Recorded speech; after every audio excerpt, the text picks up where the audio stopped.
একদিন হযরত মুহাম্মদ সাল্লাল্লাহু আলাইহি সাল্লাম মসজিদের নববীর বারান্দায় বসে সাহাবীদের কোরআনে শিক্ষা দিচ্ছিলেন। এমন সময় হযরত হুসাইন রাদিয়াল্লাহু আনহু সেখানে এসে উপস্থিত হলো। হযরত আবু বকর সিদ্দিক রাদিয়াল্লাহু আনহু, যিনি সে সময় হযরত হুযায়ফা রাদিয়াল্লাহু আনহুর পাশে বসেছিলেন, তিনি দেখলেন হযরত হুসাইন রাদিয়াল্লাহু আনহু সরাসরি রাসূলুল্লাহ সাল্লাল্লাহু আলাইহি সাল্লামের দিকে এগিয়ে যাচ্ছেন।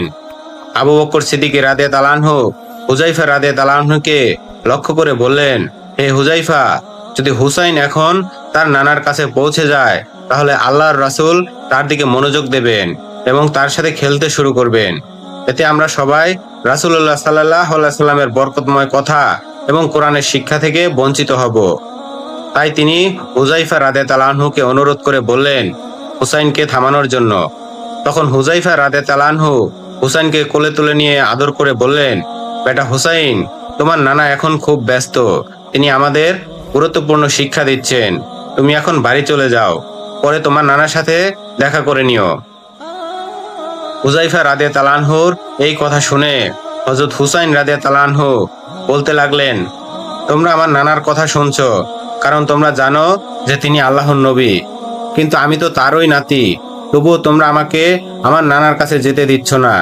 আমি কি আমার নানার সাথে দেখা করার যোগ্য নই? তোমরা কি মনে করেছো যে আমি তার চেয়ে কোনো অংশে কম? আমি তার চেয়ে কোনো অংশেই কম নয়। হুসাইন রাদিয়াল্লাহু আনহুর এই কথাগুলো হযরত আলী রাদিয়াল্লাহু আনহুর কানে পৌঁছালো। তখন তিনি অত্যন্ত রেগে গেলেন। তিনি অবিলম্বে হুযায়ফা রাদিয়াল্লাহু আনহুর কোল থেকে হুসাইনকে নিজের কোলে তুলে নিলেন এবং রাগের সাথে বললেন, হে হুসাইন, তুমি কি বাজে কথা বলছো? তুমি কি জানো না যে তিনি রাসূলে আকরাম রহমাতুল্লিল আলামিন? তার মাধ্যমে এই পুরো সৃষ্টি জগৎ সৃষ্টি হয়েছে। তার মর্যাদা ও সম্মানের সাথে কারো তুলনা করা যায় না। আর তুমি আমার সন্তান হয়ে রাসূলুল্লাহ সাল্লাল্লাহু আলাইহি সাল্লামের সম্মানে এমন বেয়াদবিমূলক কথা বলছো। হযরত আলী রাদিয়াল্লাহু আনহুর এই কঠোর কথা শুনে হুসাইন রাদিয়াল্লাহু আনহু আরো কিছু বলতে চাইলেন, কিন্তু হযরত আলী রাদিয়াল্লাহু আনহু তখন তাকে আর সুযোগ দিলেন না। তিনি তার দুই হাত দিয়ে হুসাইনের মুখ চেপে ধরলেন।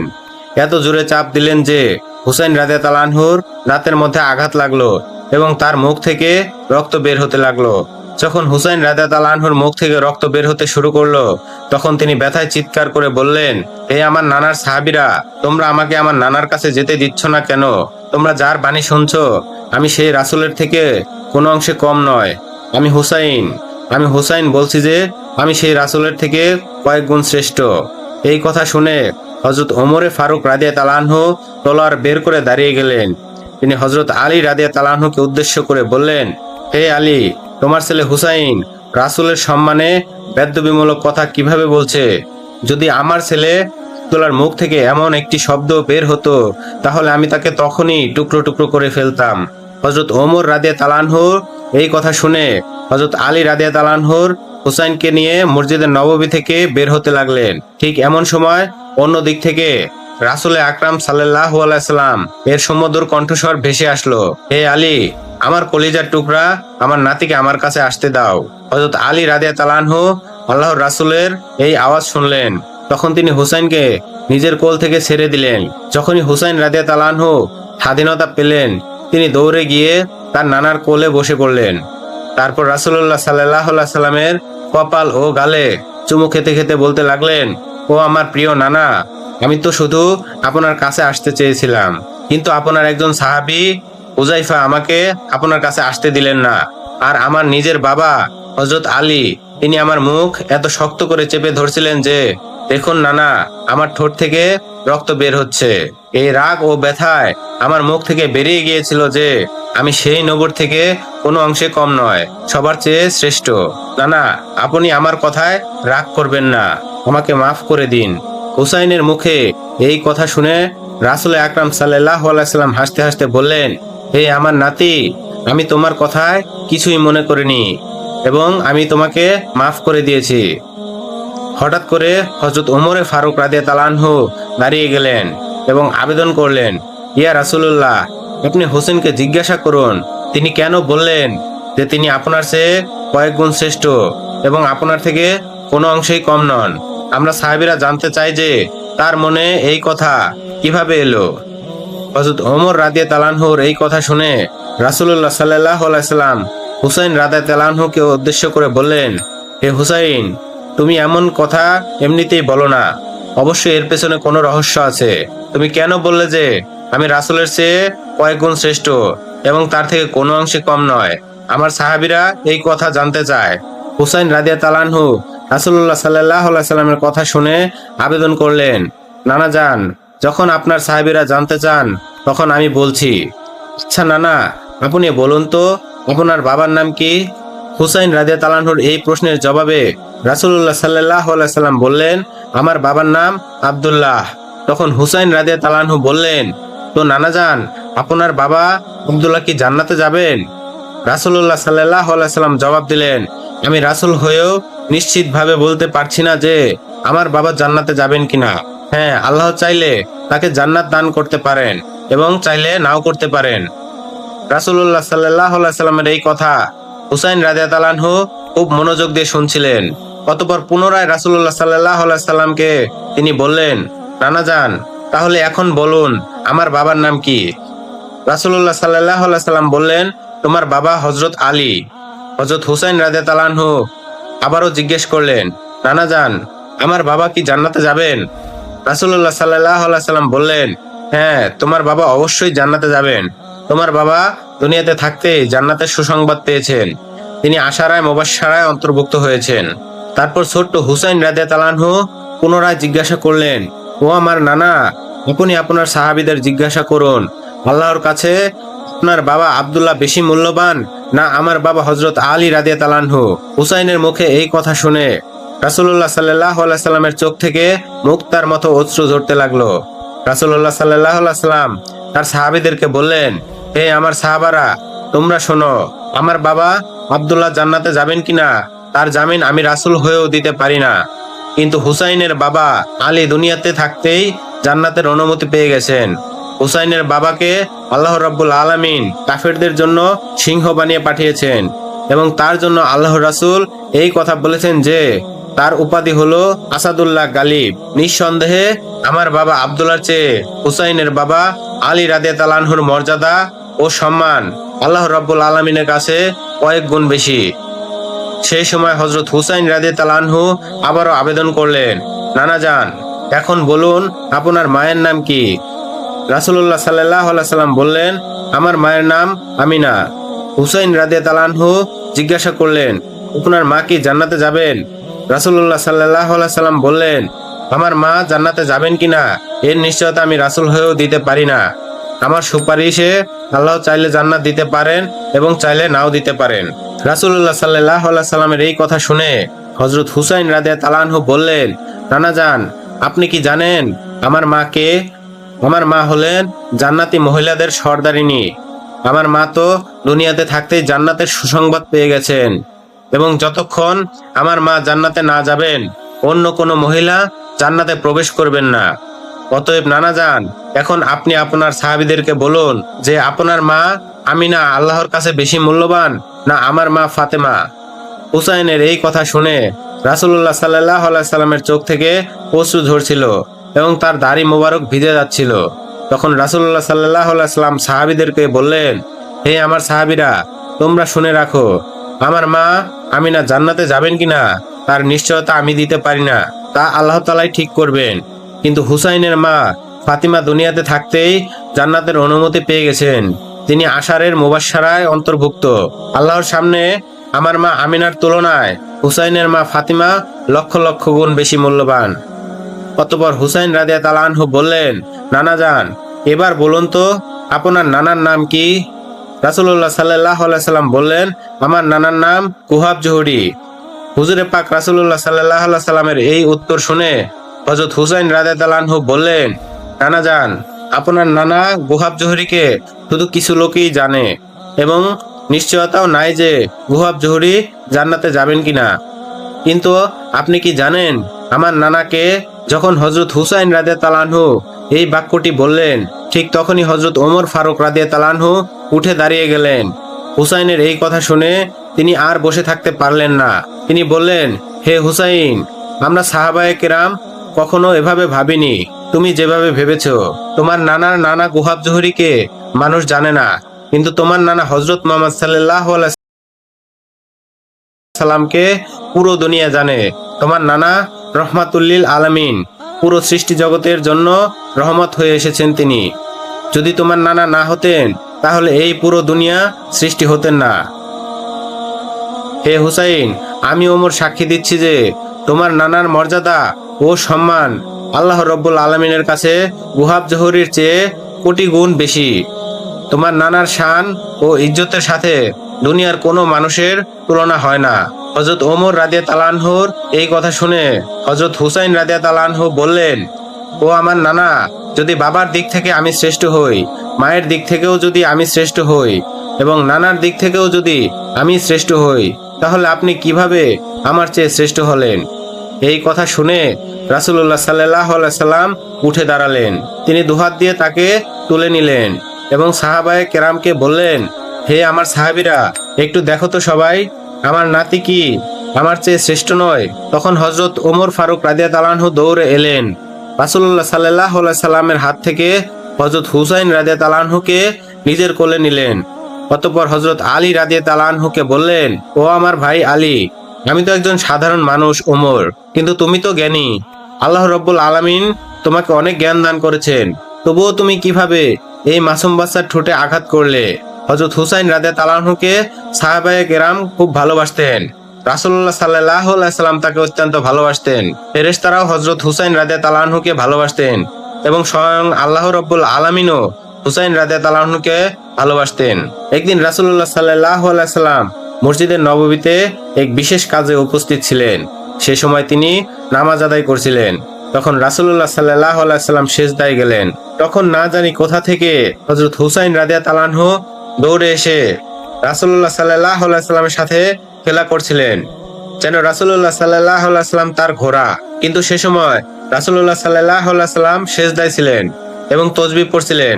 তিনি তাসবিহ 3 বার, 5 বার, এমনকি 10 বার পর্যন্ত পড়লেন। তারপর এক মুহূর্তের জন্য রাসূলুল্লাহ সাল্লাল্লাহু আলাইহি সাল্লাম ভাবলেন, আমি যদি এভাবে দীর্ঘ সময় ধরে সিজদায় থাকি তাহলে না জানি আল্লাহ রাব্বুল আলামিন রাগ না করে বসেন। এমন না ভাবেন যে আমি আমার প্রিয় নাতিকে পেয়ে খেলাধুলা শুরু করে দিয়েছি এবং আল্লাহকে ভুলে গিয়েছি। রাসূলুল্লাহ সাল্লাল্লাহু আলাইহি সাল্লাম যখন এটা ভাবছিলেন যে এখন সিজদা থেকে মাথা তুলবেন, ঠিক তখনই আল্লাহ রাব্বুল আলামিন ডাক দিলেন, ও আমার হাবিব, হুসাইন আপনাকে ঘোড়া বানিয়েছে, সে আপনার পিঠে সওয়ার হয়েছে। যতক্ষণ হুসাইন আপনার পিঠে আছে আপনি সিজদারত অবস্থায় থাকুন। রাসূলুল্লাহ সাল্লাল্লাহু আলাইহি সাল্লাম সিজদারত অবস্থায় রইলেন। আরেকটি বর্ণনায় আছে যে একবার রাসূলুল্লাহ সাল্লাল্লাহু আলাইহি সাল্লাম হযরত হুসাইন রাদিয়াল্লাহু আনহুর সাথে খেলা করছিলেন। সে সময় হুসাইন রাদিয়াল্লাহু আনহু বললেন, ও আমার প্রিয় নানা, আপনি ঘোড়া হয়ে যান, আমি আপনার পিঠে সওয়ার হব। তখন রাসূলুল্লাহ সাল্লাল্লাহু আলাইহি সাল্লাম ঘোড়ার মতো বসে গেলেন এবং হুসাইন রাদিয়াল্লাহু আনহু তার পবিত্র পিঠে উঠে চড়ে বসলেন। অতঃপর হুসাইন রাদিয়াল্লাহু আনহু বললেন, ও আমার প্রিয় নানা, আপনি ঘোড়ার মতো আওয়াজ করুন এবং চলতে থাকুন। সে সময় রাসূলুল্লাহ সাল্লাল্লাহু আলাইহি সাল্লাম ঘোড়ার মতো চলতে লাগলেন এবং ঘোড়ার মতো আওয়াজ করতে লাগলেন। হযরত হুসাইন রাদিয়াল্লাহু আনহু আবার বললেন, হে আমার প্রিয় নানা, আপনি আবার ঘোড়ার মতো আওয়াজ করুন এবং ঘোড়ার মতো চলতে থাকুন। তখন রাসূলুল্লাহ সাল্লাল্লাহু আলাইহি সাল্লাম পুনরায় ঘোড়ার মতো হেঁটে আওয়াজ করতে লাগলেন। অতঃপর হুসাইন রাদিয়াল্লাহু আনহু বললেন, হে আমার প্রিয় নানা, আপনি আবারও আওয়াজ করুন। কিন্তু এবার রাসূলুল্লাহ সাল্লাল্লাহু আলাইহি সাল্লাম লজ্জার কারণে আওয়াজ করলেন না। তিনি ভাবলেন, যদি আমি আবার এমন আওয়াজ করি তাহলে লোকেরা না জানি কি বলবে। রাসূলুল্লাহ সাল্লাল্লাহু আলাইহি সাল্লাম তৃতীয়বার আওয়াজ করলেন না। তখনই আল্লাহ রাব্বুল আলামিনের নির্দেশে হযরত জিবরাইল আলাইহিস সালাম অবতীর্ণ হলেন এবং আবেদন করলেন, ইয়া রাসূলুল্লাহ, আপনি একবার ঘোড়ার মতো আওয়াজ করেছেন, দ্বিতীয়বার আওয়াজ করেছেন। এই দুটি আওয়াজের মাধ্যমে আল্লাহ রাব্বুল আলামিন আপনার অর্ধেক উম্মতের গুনাহ মাফ করে দিয়েছেন। যদি আপনি তৃতীয়বারও ঘোড়ার মতো আওয়াজ করতেন তাহলে আল্লাহ রাব্বুল আলামিন পুরো উম্মতের জীবনের সমস্ত গুনাহ মাফ করে দিতেন। সুবহানাল্লাহ। প্রিয় দর্শক, অন্তত একটিবার কমেন্টে লিখুন সুবহানাল্লাহ।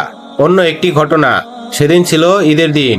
সকালের সময় হযরত আলী রাদিয়াল্লাহু আনহু ফজরের নামাজ আদায় করে কোথাও যেন চলে গেলেন। ঘরের ভেতর রাসূলুল্লাহ সাল্লাল্লাহু আলাইহি সাল্লামের প্রিয় কন্যা হযরত ফাতিমা রাদিয়াল্লাহু আনহা চুলার ওপর রুটি বানাচ্ছিলেন। তার ঠোঁটে শুধু আল্লাহর জিকির ছিল। ওইদিকে ছোট ছোট দুই ভাই হযরত ইমাম হাসান রাদিয়াল্লাহু আনহু এবং হযরত ইমাম হোসেন রাদিয়াল্লাহু আনহু সেই পুরনো পোশাক পরেই উঠোনে খেলা করছিলেন। এমন সময় মহল্লার একটি ছেলে দৌড়ে এলো এবং অবাক হয়ে বলল, আরে তোমাদের দুজনের কাছে তো ঈদের জন্য নতুন পোশাক নেই, আজ তো খুশির দিন। মহল্লার সব ছেলেরা নতুন পোশাক পরে সেজে গুজে ঘুরছে, আর তোমরা দুজন প্রতিদিনের মতোই ওই পুরনো পোশাকেই খেলছো। কিন্তু সেই সময় হাসান রাদিয়াল্লাহু আনহু এবং হোসেন রাদিয়াল্লাহু আনহু এত ছোট ছিলেন যে পরিস্থিতির আসলতা বুঝতে পারছিলেন না। তাদের জানা ছিল না যে তাদের বাবা মা কত কঠিন সময়ের মধ্য দিয়ে যাচ্ছেন। ঘরের ভেতর হযরত ফাতেমা রাদিয়াল্লাহু আনহা চুলার ওপর রুটি বানাতে ব্যস্ত ছিলেন। তখনই রাসূলুল্লাহ সাল্লাল্লাহু আলাইহি সাল্লামের কলিজার টুকরা ইমাম হাসান রাদিয়াল্লাহু আনহু এবং ইমাম হোসেন রাদিয়াল্লাহু আনহু ঈদের আনন্দ দেখে তাদের মায়ের কাছে নতুন পোশাকের আবদার নিয়ে কাঁদতে লাগলেন। নিষ্পাপ ভাবে দুজন এসে বলতে লাগলেন, আম্মা জান, আজ তো ঈদের দিন, মহল্লার সব ছেলেরা নতুন পোশাক পরে আনন্দ করছে, কিন্তু আম্মা জান, আমাদের কাছে নতুন পোশাক নেই কেন? বাচ্চাদের এই নিষ্পাপ আবদার শুনে ফাতেমা রাদিয়াল্লাহু আনহার মন ভেঙে গেল। তার চোখে পানি চলে এলো, কিন্তু তিনি বাচ্চাদের সামনে নিজের দুঃখ লুকিয়ে বললেন, বাবারা, আগে তোমরা গোসল করে নাও, আমি তোমাদের জন্য নতুন পোশাকের ব্যবস্থা করছি। এই কথা শুনে ছোট ইমাম হাসান রাদিয়াল্লাহু আনহু এবং হোসেন রাদিয়াল্লাহু আনহু খুব খুশি হলেন। তাদের নিষ্পাপ মনে বিশ্বাস ছিল যে গোসলের পর নতুন পোশাক অবশ্যই মিলবে। তারা খুশি মনে গোসল করতে চলে গেল। এদিকে হযরত ফাতিমা রাদিয়াল্লাহু আনহা গভীর চিন্তায় ডুবে গেলেন। মনে মনে ছটফট করতে লাগলেন। তিনি ভাবলেন, এখন আমি আমার বাচ্চাদের কিভাবে বুঝাবো, কতক্ষণ তাদের সান্ত্বনা দেব? যদি গোসলের পর তাদের নতুন পোশাক না মেলে তাহলে তাদের নিষ্পাপ মন ভেঙে যাবে। এসব ভাবতে ভাবতে হযরত ফাতিমা রাদিয়াল্লাহু আনহার মন অস্থির হয়ে উঠল। এদিকে হযরত হাসান রাদিয়াল্লাহু আনহু এবং হোসেন রাদিয়াল্লাহু আনহুর ফেরার সময় হয়ে গিয়েছে। হযরত ফাতিমা রাদিয়াল্লাহু আনহা জায়নামাজ বিছিয়ে বসলেন। তিনি দুই হাত তুলে আল্লাহ রাব্বুল আলামিনের কাছে বলতে লাগলেন, ইয়া রাব্বুল আলামিন, তুমি তো বড় দয়ালু, তুমি প্রতিটি মানুষের মুসিবতের সমাধানকারী। আমার এই অবস্থায় ফিকির করো। হে আমার খোদা, এই দুর্দশার দিনে রহম করো। তুমি আমার বাচ্চাদের মন থেকে নতুন পোশাকের স্মৃতি মুছে দাও, এমন স্মৃতি যা তাদের দুঃখ দেবে। অন্যথায় যখন তারা গোসল করে ফিরে আসবে এবং নতুন পোশাক চাইবে, তখন আমি তাদেরকে কি বুঝাবো? আমি কিভাবে তাদের সান্ত্বনা দেব? হে আমার রব, আজ আমাকে এই কঠিন মুসিবত থেকে মুক্তি দাও। আমি এখন পর্যন্ত এত দুঃখ কখনো অনুভব করিনি। হে আমার রব, আমাকে পথ দেখাও যে আমি আমার বাচ্চাদের কিভাবে সান্ত্বনা দেব। তুমি কি এটা চাও যে আজ এই ঈদের দিনে আমার সন্তানদের কাছে আমি মিথ্যুক বলে প্রমাণিত হই এবং আমার বাচ্চারা ইয়াতিমের মতো ঈদ পালন করুক? রাসূলুল্লাহ সাল্লাল্লাহু আলাইহি সাল্লামের প্রিয় কন্যা হযরত ফাতিমা রাদিয়াল্লাহু আনহার মন থেকে বের হওয়া দোয়া আল্লাহ তাআলার দরবারে কবুল হয়ে গেল। হযরত ফাতিমা রাদিয়াল্লাহু আনহা জায়নামাজে বসে সিজদা লুটিয়ে পড়লেন এবং কাঁদতে কাঁদতে তার রবের সাথে কথা বলছিলেন। বাহিরে কি ঘটছে তার কোনো খবর ছিল না। ঠিক তখনই তাদের দরজায় একজন লোক কড়া নাড়ল, কিন্তু আল্লাহর স্মরণে এমনভাবেই মগ্ন ছিলেন হযরত ফাতিমা রাদিয়াল্লাহু আনহা যে সেই আওয়াজ তিনি শুনতেই পেলেন না। তখন আল্লাহ তাআলা অবিলম্বে হযরত জিবরাইল আলাইহিস সালামকে পাঠালেন। জিবরাইল আলাইহিস সালাম একজন দর্জির হাতে দুটি পোশাক দিয়ে ফাতিমা রাদিয়াল্লাহু আনহার বাড়িতে পৌঁছে গেলেন। অবশেষে হযরত ফাতিমা রাদিয়াল্লাহু আনহা যখন দরজায় কড়া নাড়ার শব্দ শুনলেন, তখন তিনি সেজদা থেকে মাথা উঠালেন এবং দরজার কাছ থেকে সেই পোশাকের প্যাকেটটা নিলেন। অতঃপর তিনি প্যাকেট খুলে দেখলেন সেই প্যাকেটের ভেতর দুটি জামা, একটি লাল রঙের এবং অন্যটি নীল। সে সময় হযরত ফাতিমা রাদিয়াল্লাহু আনহা বুঝতে পারলেন যে আল্লাহ তাআলা তার দোয়া কবুল করেছেন এবং ফেরেশতার মাধ্যমে তাকে জান্নাতি পোশাক দান করেছেন। সেই মুহূর্তে হযরত ফাতিমা রাদিয়াল্লাহু আনহা সিজদায় লুটিয়ে পড়লেন এবং আল্লাহ তাআলার শুকরিয়া আদায় করতে লাগলেন। এদিকে ইমাম হোসেন রাদিয়াল্লাহু আনহু এবং ইমাম হাসান রাদিয়াল্লাহু আনহুর নতুন পোশাকের আশায় গোসল করে বাড়ি ফিরলেন। হযরত ফাতিমা রাদিয়াল্লাহু আনহা তার প্রিয় পুত্রদের নিজের হাতেই সেই জান্নাতি পোশাক পরালেন। এরপর হাসান রাদিয়াল্লাহু আনহু এবং হোসেন রাদিয়াল্লাহু আনহু নতুন পোশাক পরে খুশি মনে দৌড়ে রাসূলুল্লাহ সাল্লাল্লাহু আলাইহি সাল্লামের ঘরে পৌঁছালেন এবং বলতে লাগলেন, নানা যান, দেখুন আমরা নতুন পোশাক পেয়েছি। রাসূলুল্লাহ সাল্লাল্লাহু আলাইহি সাল্লাম যখন সেই পোশাকগুলো দেখলেন তখন তার চোখ থেকে অশ্রু ঝরতে লাগলো, কারণ এই পোশাকগুলো আসলে ভবিষ্যতের ইঙ্গিত করছিল। ইমাম হাসান রাদিয়াল্লাহু আনহু এর নীল পোশাক এই ইঙ্গিত করছিল যে তাকে বিষ প্রয়োগে শহীদ করা হবে, এবং হোসেন রাদিয়াল্লাহু আনহুর লাল পোশাক কারবালার ময়দানে তার শহীদের প্রতীক ছিল। তো প্রিয় দর্শক, এই ছিল আজকের আয়োজন। যদি আপনাদের কাছে এই ভিডিওটি ভালো লাগে তাহলে অবশ্যই একটি লাইক, কমেন্ট, শেয়ার করে দিবেন। আর পরবর্তীতে এমন ভিডিও পেতে আমাদের চ্যানেলটি অবশ্যই সাবস্ক্রাইব করবেন। তো প্রিয় দর্শক, দেখা হচ্ছে পরবর্তী ভিডিওতে। ততক্ষণ পর্যন্ত আপনারা সবাই সুস্থ থাকুন। আল্লাহ হাফেজ।